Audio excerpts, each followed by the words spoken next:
Friends, GS academy centre में आप सभी का स्वागत है। आज के इस वीडियो में हम खिलजी वंश को देखेंगे जो आने वाले सभी एग्जाम के लिए काफ़ी इम्पोर्टेंट है।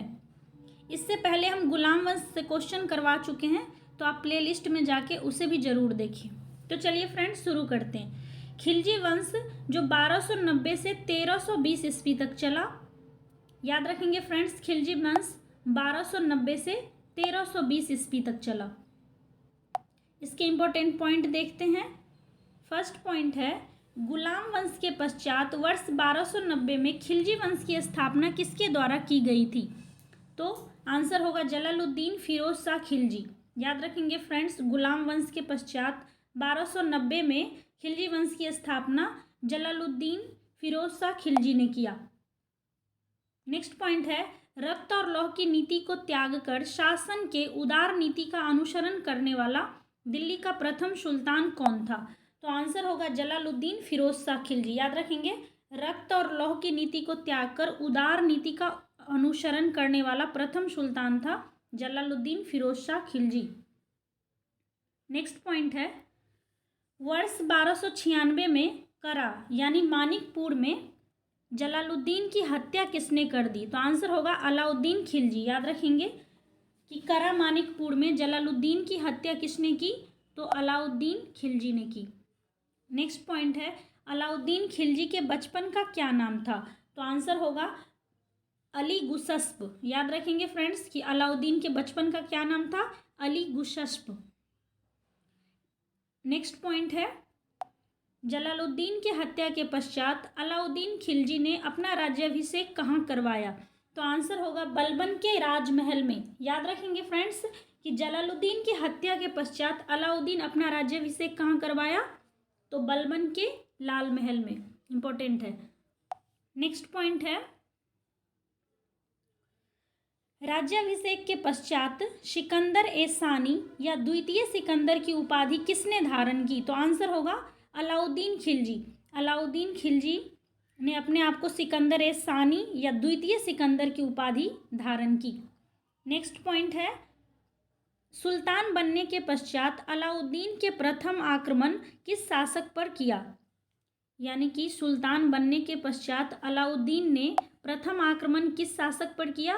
तो रायकर्ण पे किया, और ये रायकर्ण गुजरात के शासक थे। याद रखेंगे फ्रेंड्स, प्रथम आक्रमण रायकर्ण के विरुद्ध किया और जो गुजरात के शासक थे।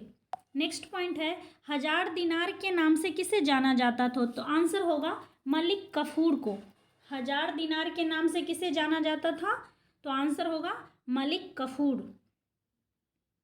नेक्स्ट पॉइंट है, वर्ष 1213 ईस्वी में अलाउद्दीन के द्वारा चित्तौड़ पर आक्रमण के समय वहां का शासक कौन था?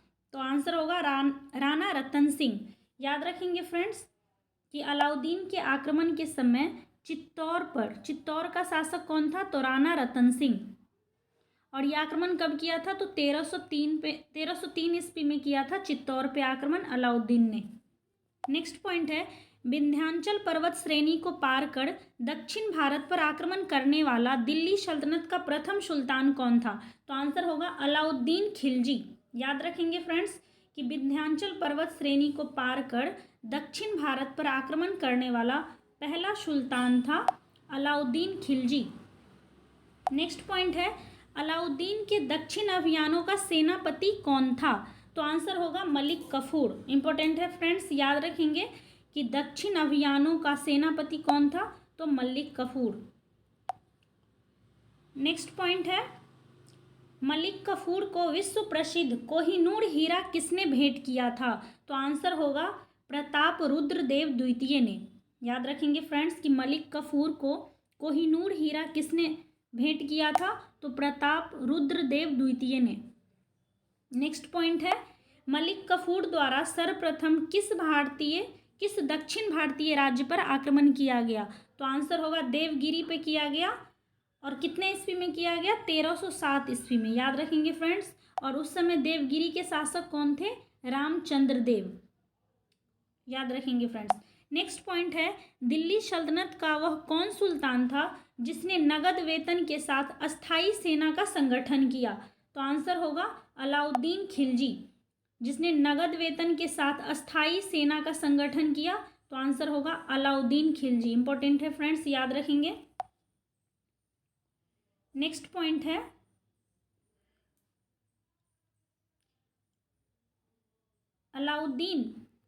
अलाउद्दीन द्वारा सेना में भ्रष्टाचार रोकने के लिए कौन सी योजना अपनाई गई?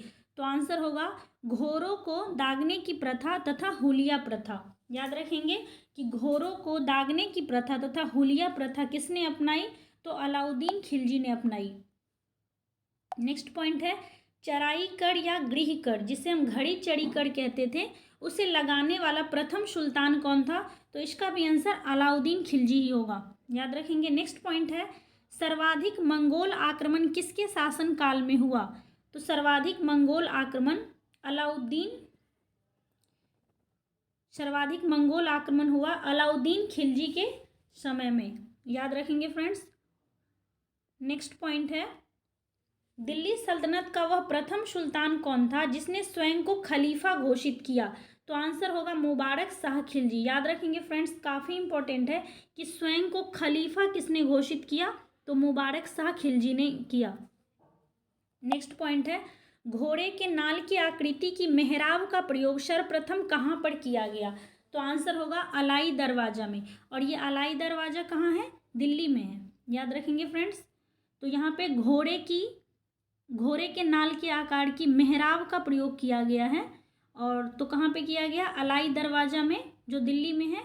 और ये अलाई दरवाजा किसने बनवाया है? तो अलाउद्दीन खिलजी ने बनवाया।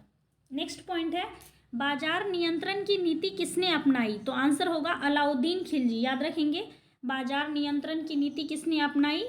तो अलाउद्दीन खिलजी ने। नेक्स्ट पॉइंट है खिलजी अफगानिस्तान के किस नदी के तटीय क्षेत्रों में रहने वाली जाति थी? तो आंसर होगा हेलमंद नदी। हेलमंद नदी के तटीय क्षेत्रों में रहने वाली एक जाति थी खिलजी। नेक्स्ट पॉइंट है जलालुद्दीन फिरोज खिलजी ने किसकी हत्या कर खिलजी वंश की नींव डाली? तो आंसर होगा क्यूमर्स की हत्या कर जलालुद्दीन फिरोज खिलजी ने खिलजी वंश की नींव डाली।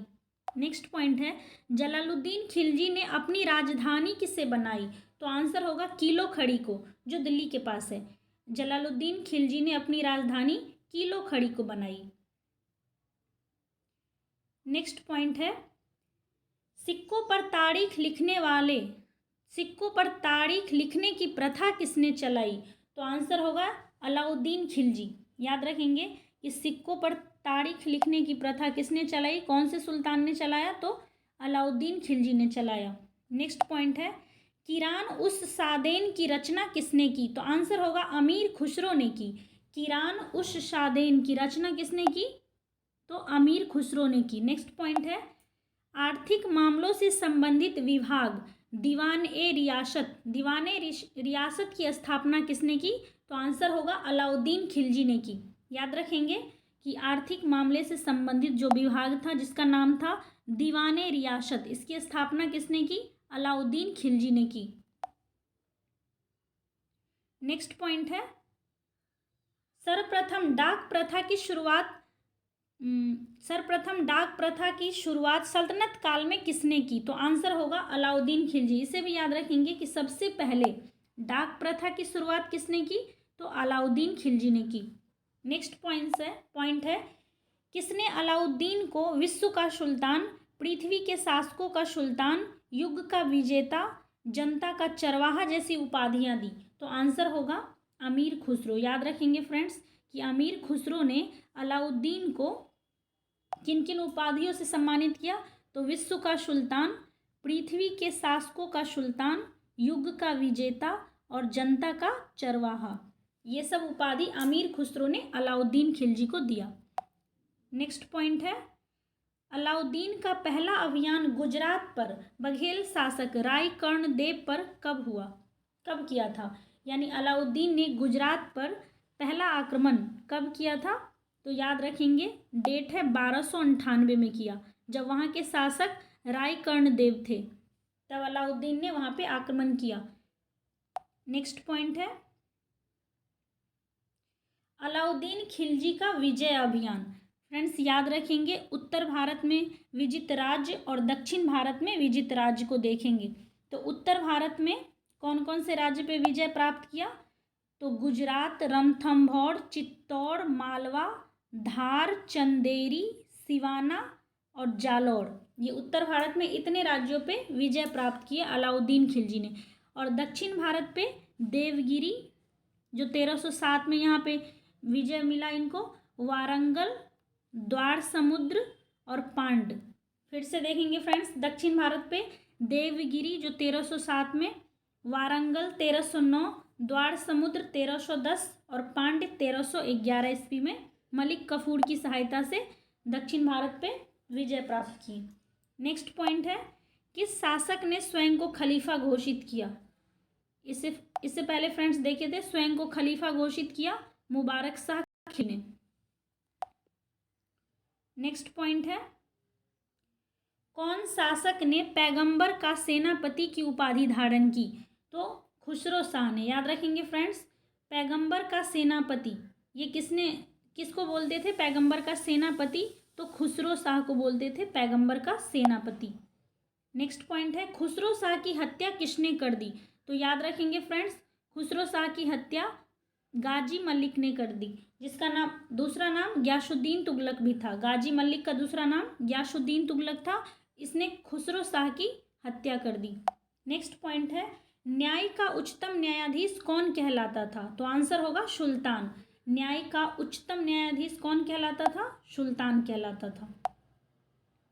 नेक्स्ट पॉइंट है, अलाउद्दीन के आक्रमण के समय देवगिरी के शासक कौन थे? याद रखेंगे फ्रेंड्स, अलाउद्दीन के आक्रमण के समय देवगिरी के शासक थे रामचंद्र देव। कौन थे? रामचंद्र देव। नेक्स्ट पॉइंट है, पद्मावत की रचना किसने की?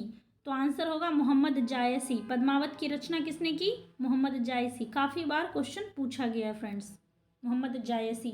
नेक्स्ट पॉइंट है, दिल्ली सल्तनत का सबसे वृद्ध शासक जलालुद्दीन फिरोज खिलजी, जिसकी राज्यारोहण के समय आयु कितनी थी? तो याद रखेंगे फ्रेंड्स, 70 वर्ष थी।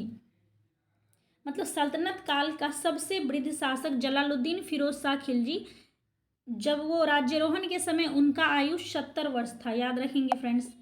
नेक्स्ट पॉइंट है, अलाउद्दीन ने दक्षिण के किस हिंदू शासक को राय रायन की उपाधि दी? तो आंसर होगा रामचंद्र देव, जो देवगिरी के शासक थे। और देवगिरी पे उस समय आक्रमण 1307 ईस्वी में किया था अलाउद्दीन ने। तो उस समय रामचंद्र देव को अलाउद्दीन ने राय रायन की उपाधि दी। याद रखेंगे फ्रेंड्स, राय रायन की उपाधि किस शासक को दिया? तो रामचंद्र देव को दी। नेक्स्ट पॉइंट है, दिल्ली सल्तनत का सबसे वृद्ध शासक जलालुद्दीन फिरोज खिलजी, जिसकी राज्यारोहण के समय आयु कितनी थी? 70 वर्ष। सॉरी फ्रेंड्स, ये क्वेश्चन रिपीटेड है, याद रखेंगे 70 वर्ष।